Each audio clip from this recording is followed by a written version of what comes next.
Christine McDaniel here with the Health and Happiness Hacks Wellness Show, and we are filming from our Sorrento Valley location today again. I've got Tony here, who I'm very excited because he was here last weekend at our biohacking meetup that I run here and co-run it actually with a former Navy SEAL, Daniel Yole, which that was a lot of fun. So we hosted that last weekend. For those that live in San Diego, you can check out biohackingonmeetup.com, join our group. But we met just last Sunday, just a week ago. I was like, Tony, I have to get you on our wellness show. Like, you just know too much. It feels way longer, I've just got to say. It's like a lifetime already. Okay, but he is a character. We're going to have a fun show. I already know it. So I won't waste any more time. I'll let Tony go ahead and explain all the fun stuff he has going on right now. Fun stuff? Yeah. I have lots of stuff going on, and it's a really interesting chain of events that led me here. From a coffee shop in North Pacific Beach to chatting with Jen, who is the, I always get this wrong, functional diagnostic nutritional counselor, I believe. And we're chatting and we're talking about one thing and another about food and how messed up the entire food pyramid is. It's upside down. We had some great conversations. And then she kind of plugged into a business I was, I guess you'd call it a pioneer, part of the prototype team from. And her husband became a customer, and then she wanted to know more, and then she said, hey, you should go to this biohacking club in San Diego. And I'm going, why am I not already in this biohacking club in San Diego? Like, why are you guys sure? I didn't even know it existed, and I don't think it didn't 6 months ago. No, it didn't. So when I probably Googled San Diego biohackers on meetups, I don't really use it. 6 months ago, there was nothing there. And then you should come and give some stuff away. I went, okay, right, you're selling this really well, you should just go and give stuff away. And I said, well, you know what, I'll come and see what's going on. I love this location, by the way. I love this location. I am going to bring a hammock and stick it behind there for when you close. And sleep at night. You've no issue with that. No? It's not a zoning thing. It's like a great living room. Okay, if it's a zoning thing, I was joking. Okay? Otherwise, we'll talk off camera about this. Anyway, so I come here and funnily enough, Daniel's talking, and Navy SEAL. So one of the main project that I work with was based around Navy SEALs, and then Daniel makes me, and that's why I wore the same T-shirt, by the way. Cool. Daniel sees the T-shirt, makes me stand up and model it. I'm not a model, just so you know. I know it's hard to believe, but I know. And we get chatting, and I tell him the cause of it, and he said, hey, we've got to talk. And then we connected through Facebook, like with everyone I meet in my life. And then, like, there are no coincidences in life. So you said to me, I didn't know, I'm going to name drop him, I don't care. You said, I didn't know you know Tim Mulcahy. And Tim Mulcahy has been one of my original mentors, but a business partner of mine on and off for 30 years.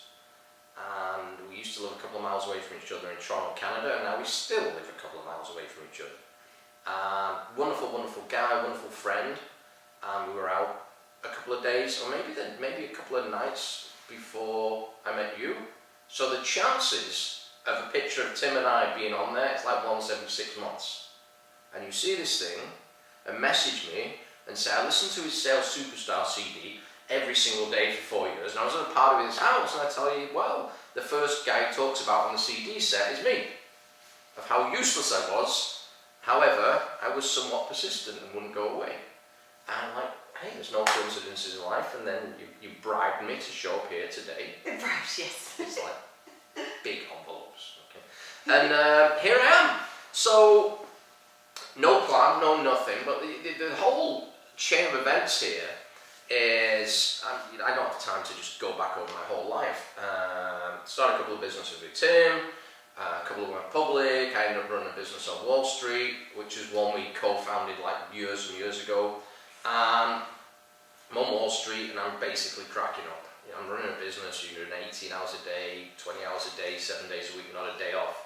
And the day consisted of coffee, a bagel, and try and get it out within like an 8-hour period before it was frozen solid. And not a break at all. Your phones are going, it seems glamorous in a movie.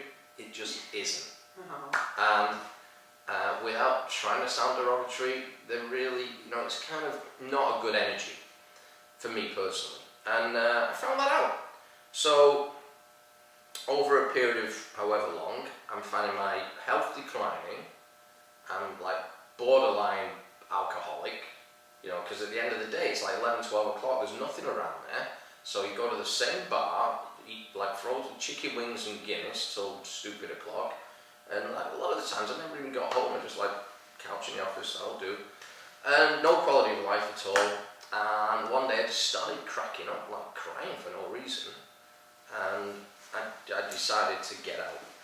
So that was on a Friday. I was supposed to be in a meeting Saturday morning, I just didn't show up. Sunday was like emails, so I sent a rude response back. And basically put myself in a position where they'd have to, it became untenable for them to have me hanging around because I became unstable. Partially on purpose. Monday, sent everyone out for breakfast, I cut my security passes up, packed a bag, left. And how long ago was this? This is, I want to say like 5 years ago. Okay. And, I was fat, I was miserable, I was just like fried, just complete burnout. And then I realised, on the Friday, I thought I've got to talk to someone cracking up. The only guy I knew was the guy that owned the pub. Not good. And he told me, he said, I see it all the time, you guys, you've got burnout, so you need to take a few days off. And I said, listen, Paul, I can't take days off. We run, whatever it was at the time, $3 billion business here. He said, well, you asked for advice, what you do, it's up to you. Well, yeah, that's right. I'll take a few days off, I don't care. And at that point, I was just resigned to I've just got to get my life back or I'm not going to have a life. So on the Monday, I wiped my Blackberries, we used to have to have Blackberries on Wall Street. I deleted everything on the computer, I shut down my email, I turned off my Facebook, and I had an old iPhone in the drawer. So I just every phone number I had was in the Blackberry, I just deleted a lot except for one, and Tim Mulcahy's phone number. I thought if something happens to me, I want there to be at least one phone number in the phone. So I called Tim, and wasn't there, left a message, and I guess he sensed something in my voice, so he called me back, same day, said, Tony, you just got to get your life back. And at the time he was working on a really interesting program, which was essentially a interactive website, if you recall, about sleep patterns, attitude, supplements, nutrition, exercise, and he just said, you've got to get your life back. So I went for a walk, and I started being a bit more mindful about what I was doing. I ended up within 2 or 3 weeks working with him in the business, and it was going well. Then he sold the business out, it was going well. That's where you met him, I believe, and sold the business out, but I've always been friends. At the time I was in New York City, and it's funny this actually, when I got out of Wall Street, he said, you've got to come to San Diego. I said, no, you don't understand it. I'm a New Yorker. You don't understand it. You don't get this. I'm a New Yorker. You don't get it. You go out in the middle of winter in a t-shirt because you're tough. And now you come here and it's 65 degrees and we're like, I need a hoodie. I'm like, it's like 60 degrees out there wearing yoga pants and a hoodie. Well. Yeah. And so anyway, when I got here, within days, I did it on a road trip. I just had enough in New York, winters and things, and I work mainly online on Facebook, so I can be anywhere. And I'm just what am I doing? I got out of Wall Street to get a better quality of life, and I tripped across something by accident to get a better quality, or not to get a better quality, but it all of a sudden started happening. And I think, I don't need to be in New York, so I come in within a week. I called him hi, I hate to tell you this, but you were right 5 years ago, and I should have done what you said. So that was 5 years ago you moved out here? No, I moved out here 15 months ago, December 2015. That's what I'm saying. I dragged my house for 4 years because I was a stubborn New York idiot. Oh no! But now I'm here. I went back there for a week. After 2 days, I'm I gotta get out of here. It's just too much. So you feel better now that you're here? This is where you need to be, right? Well, ever since I've met you, my life changed. Yeah, right. How am I doing? Really good? Yeah. No. So, I didn't aim to say that either, by the way. And so yeah, I came here, and it's just everything. The pace, obviously, the weather goes without saying, but just the pace where you can actually breathe, and Tim actually made a statement about New York. I was chatting with him the other week. He said it's between purgatory and nirvana all the time. He said, like, you're in a place, everything's great, and then you're like drudging to the next place, and everything's great, and you drudge into the next. I'm like, that's just a perfect example. And a few years ago, there's no coincidences in life. So a few years ago, I instruct self-defense, I instruct krav maga, if you know what that is. Okay.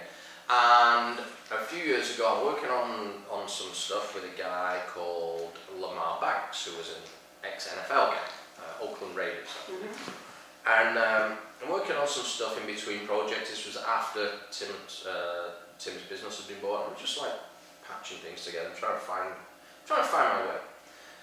And I'm working with Lamar on some personal coaching stuff, which I've done quite a lot of that over the years working with Tim. You learn a lot of stuff, and you want to just sort of help other people out. And I remember specifically, it was the last day in January. I've been working with Lamar on some stuff. And he said, I really don't feel like I'm getting any forward in life. It's like 2 steps forward, 3 steps back. And I just said, it popped in my head. And I've created what's called a Being Intent program out of this conversation. And I said, well, Lamar, let me ask you this. It's the last day in January. Do you weigh the same as you did on the first day in January? No, I'm like 7 pounds down, whatever it was. I'm like, okay, so you've accomplished that. I noticed you were instructing boot camps for kettlebells. Were you doing that? No, I wasn't. Okay. And then I said, why did you send me thousands of dollars this month? Oh yeah, I enrolled on one of your programs for the Krav Maga. Yep. Okay, so I said, come up with another 7. And that was, it just popped in my mind like, hey, it's 1 month into the year, and we're almost at that now. We're almost 1/6 of the way for this year. But ever since this, and this was 2015, every single month, I do the same exercise on myself. Where am I up to? So do this, and puts a post up. I'm just chatting with my mentor. It's like guru. It's right up there with guru. I hate that. You don't like the term mentor? No, okay. Not at all. Because we're just human beings, and it's just like, you know what? I got ideas from guys, and he's my friend. Yeah. That's I am not your guru. Yeah. Okay. And anyway, he posts this post up thanking me about this exercise, and I get a call the next morning.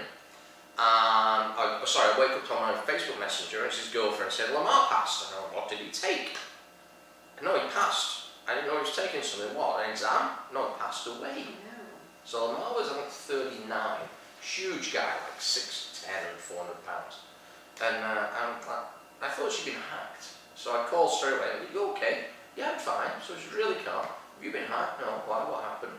And she said, like in kettlebell training on the boot camp, said he just did this thing, and saw his eyes go back, and he flatlined, like on the spot, didn't feel anything.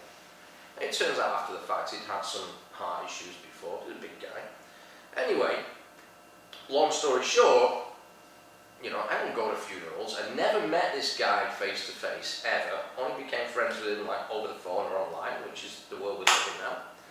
And he was in Harrisburg, Pennsylvania. I'm in New York City, and it's winter, and there's a funeral which I don't go to. And something told me, I don't know what it was. But somebody said, you know what? And I think it was that as lame as this may seem, I think it was that last Facebook post that he ever posted was about me and him. I kind of felt compelled that there was something like, I've just got to show up. So I trudged down there, complaining all the way, because I don't drive, so I'm on like planes, trains and automobiles to get to like the middle of nowhere in the winter. And I get there and, the funeral. And the first thing the eulogy said, Reverend Dread, I'll remember this. It was like this black guy with dreadlocks, and he was called Reverend Dread. So it's one of those weird things you remember. And he said, many of you don't know, Lamar was a gentle giant, and he'd enrolled for this self-defense course because he wanted to come back to teach, like, I don't know if the technical term is, or maybe abuse women, I think is the term, and this, that, and the other 3. And I'm like, wow, you know what? I didn't realise that's what he was doing. It was really moving. And long story short, I get back to the train station. When's the next train to New York? In 3 hours, you've just missed one. What? Yeah, they're every 2 hours. The next one's in 3 hours because you just missed one. Hang on. They're every 2 hours. I've just missed one, so the next one's in 3 hours. Have I got this right? Yeah. Okay, I won't tell you exactly what I said to the guy because I realised, but it was something about how do you guys count in PA? Because it ain't And we can't. And he said, what's the timetable in New York? I said, New York, if you've not got a subway in like 5 minutes, you call in the cops because something's gone wrong. Yeah.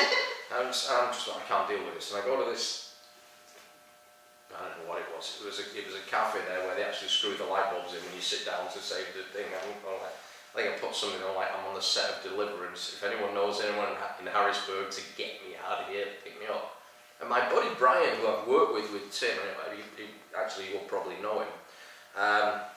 So Brian's a former Marine, and I do this thing, and like half an hour later, this monster truck comes. It's like the A-team shows up.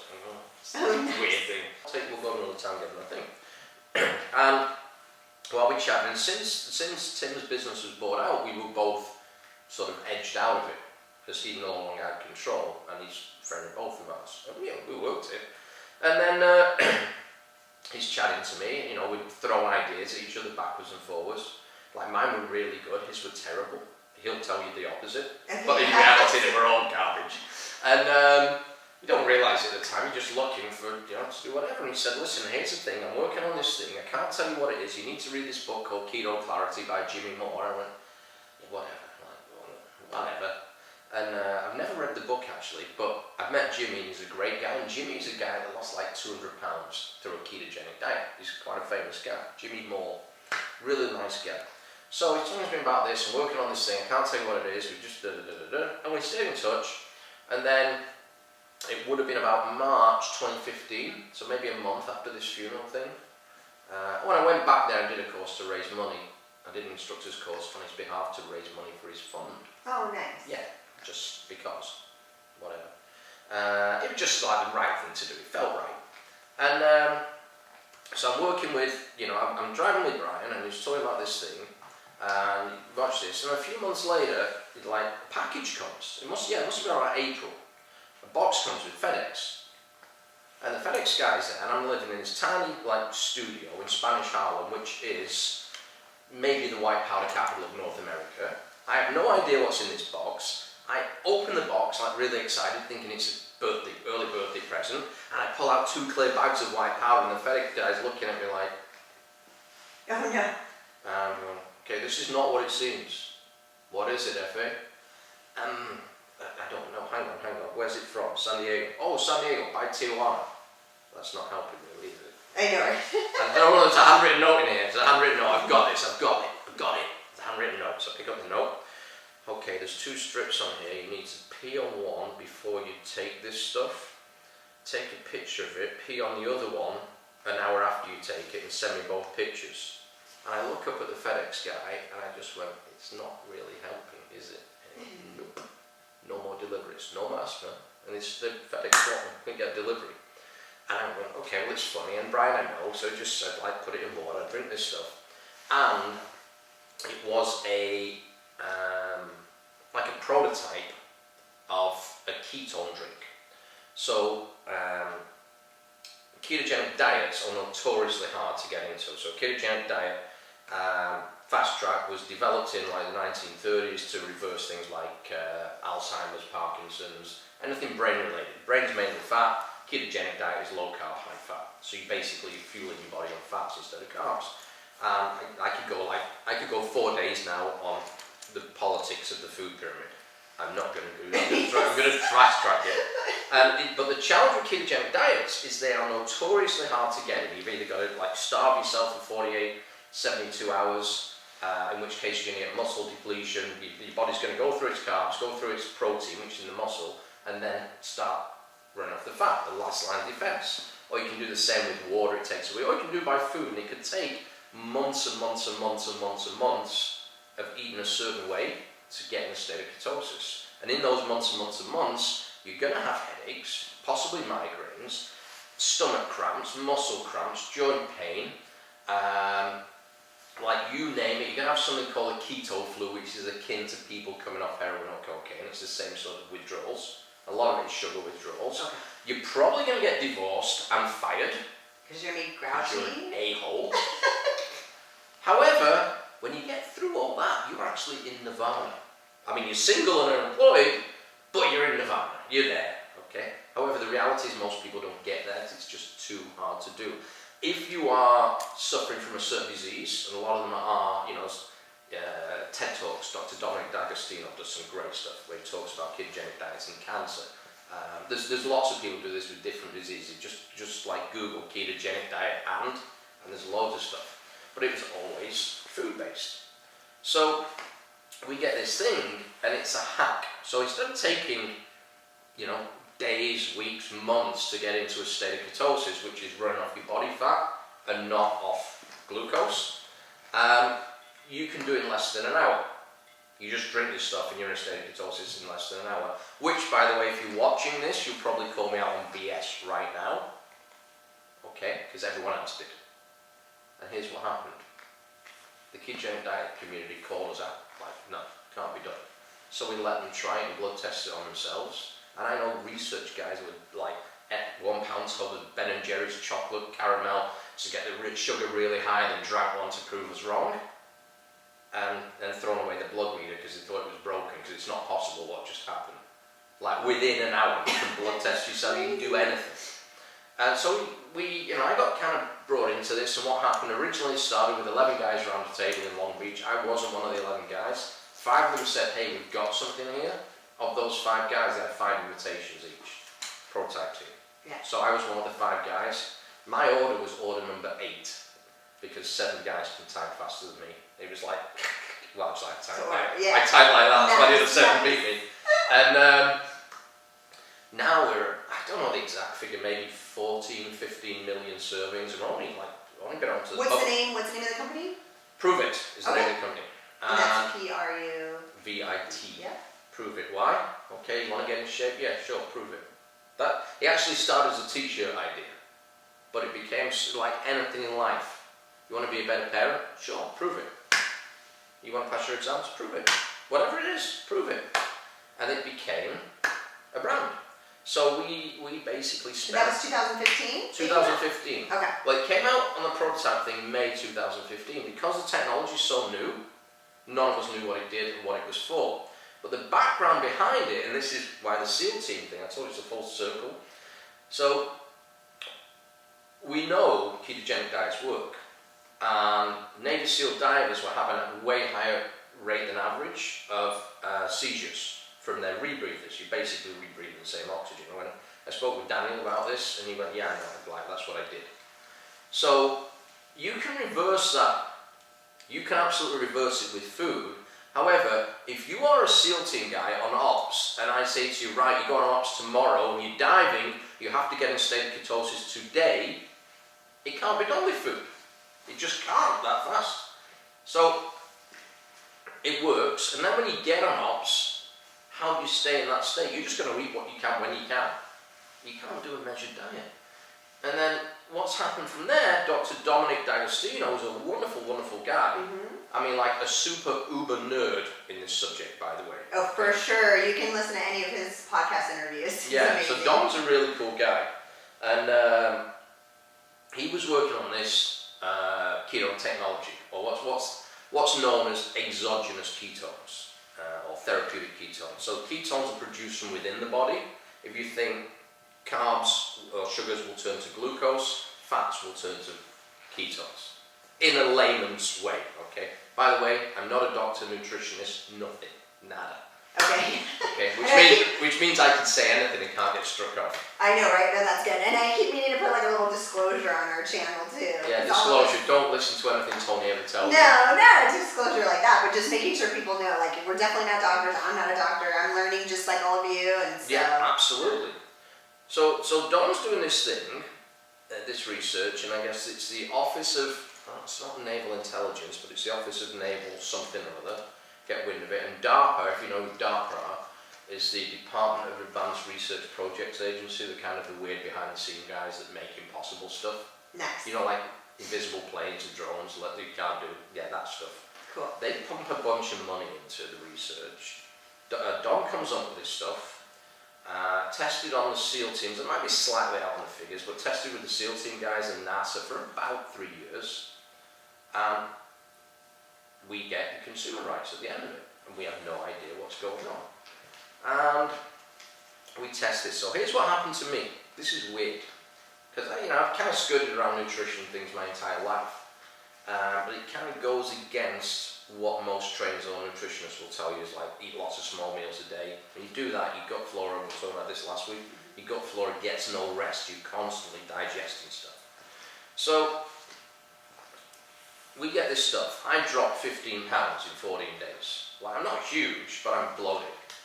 And in reality, you know, if you're dropping 15 pounds in 14 days, a lot of that's detox, a lot of it's like water weight, whatever it is. The next 15 days, I put on 10 pounds, but I dropped 3 inches off my waist. And I'm going, okay, this makes no sense at all to me. And I'm calling other people, what's it doing to you?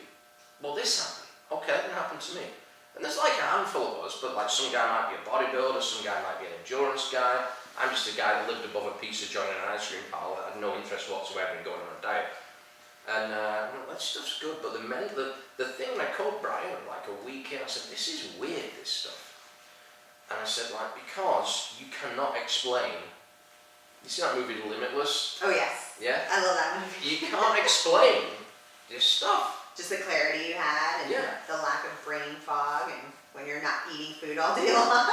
You should be a spokesman, really. I mean, seriously, because you said what I would have said. Oh, nice. Okay. This was not prompted, by the way. Okay. So anyway, we do this, and it's going on. And I said, I called him and said, can't explain this stuff. I said, literally, my life changed in 2 weeks. Everything. Like, I live in a different place. Everything's this. I get so much more done. And then what you were asking me before is like, now I've transitioned.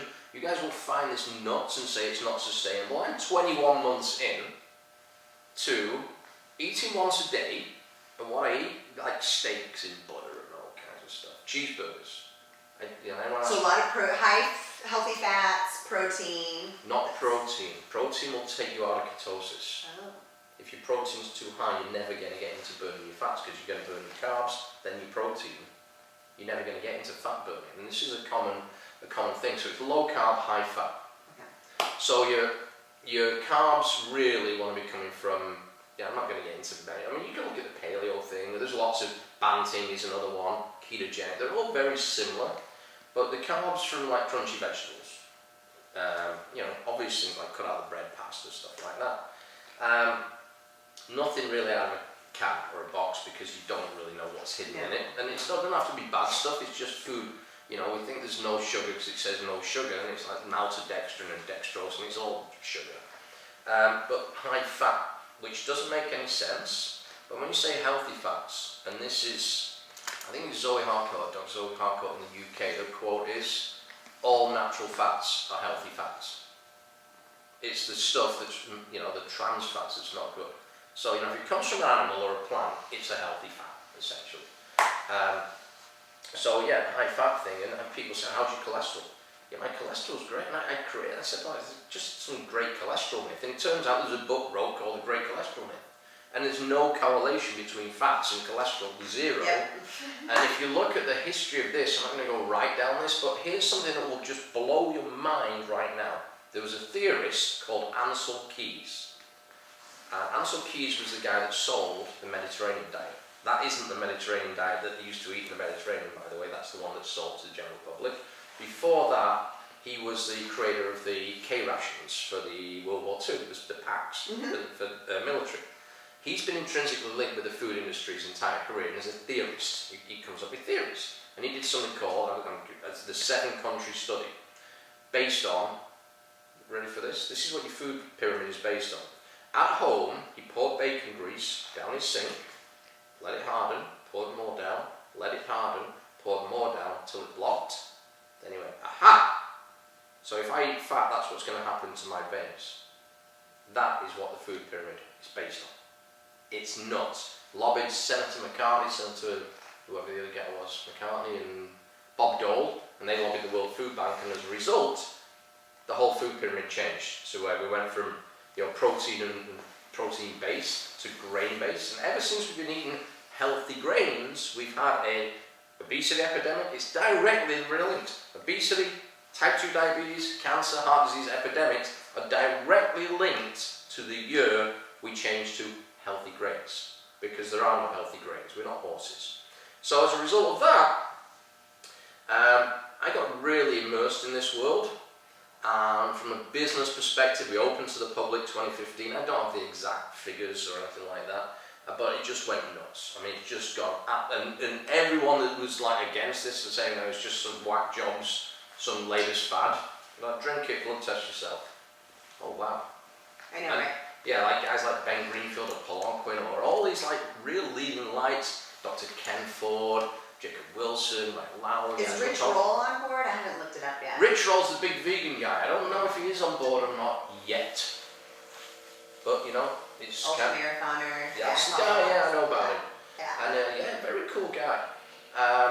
Sidebar there, that vegan thing is not. I tried vegetarianism for three months and relapsed on a breakfast. I forgot. And I went, you know what? It's really not suitable for me. I get it. It's not for everybody. Yeah, and it's fun because we talk on this show that not everything's for everybody. So it's like you try. Keto is one diet I haven't tried yet.